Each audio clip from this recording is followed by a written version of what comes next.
है।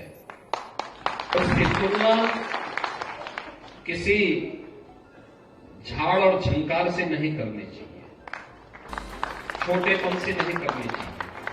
दुनिया के अंदर अन्य संप्रदाय हो सकते हैं, पंथ हो सकते हैं, सेक्ट हो सकते हैं, उपासना विधि हो सकती है, धर्म तो एक ही है, वह सनातन धर्म है, यही मानव धर्म है।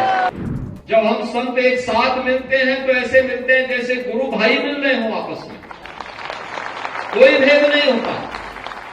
भारत सुरक्षित है तो हम सब सुरक्षित हैं। याद रखना, कोई भी धर्म, हमें दो चीजों का ध्यान बहुत मजबूती के साथ रखना होगा। सनातन धर्म एक विराट वट वृक्ष है,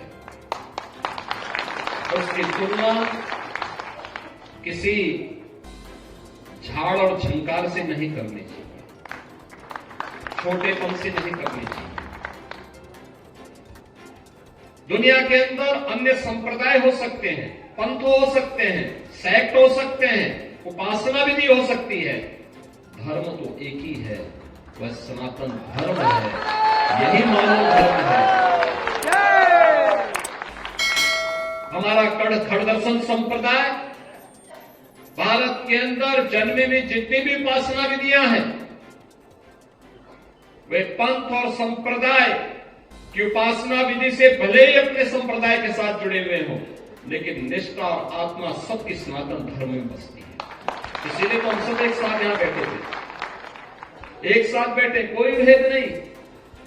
जब हम संत एक साथ मिलते हैं तो ऐसे मिलते हैं जैसे गुरु भाई मिल रहे हो आपस में, कोई भेद नहीं होता।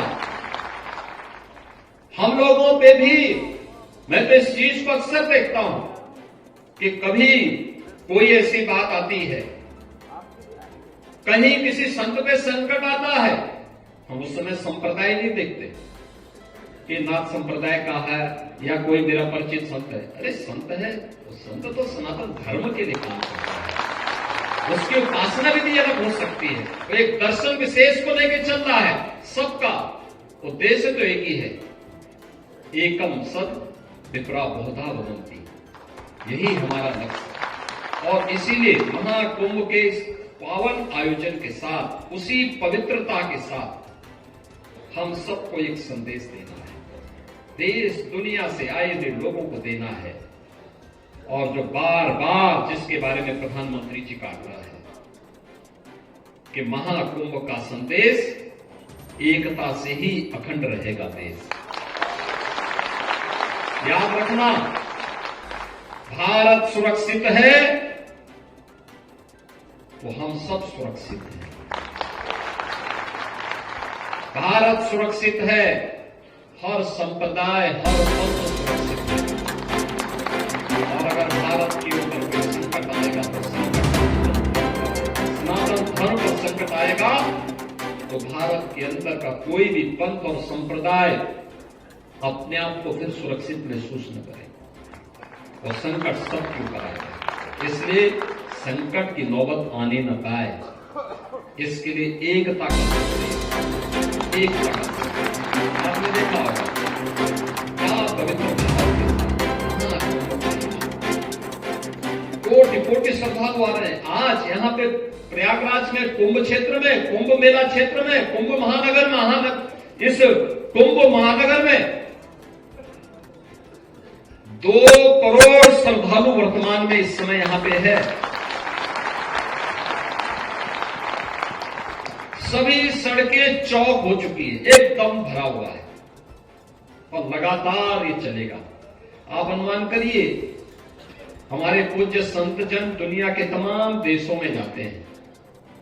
पूज्य अवधेशानंद जी महाराज, पूज्य परमात्मानंद जी महाराज, पूज्य निर्मलानंद नाथ जी महाराज, अन्य हमारे पूज्य संत जन दुनिया के तमाम देशों में जाते हैं। आप मुझे बताइए कि पिछले 10 दिनों के अंदर महाकुंभ के संगम में, त्रिवेणी के पावन संगम में 10 करोड़ से अधिक श्रद्धालु अब तक स्नान कर चुके हैं।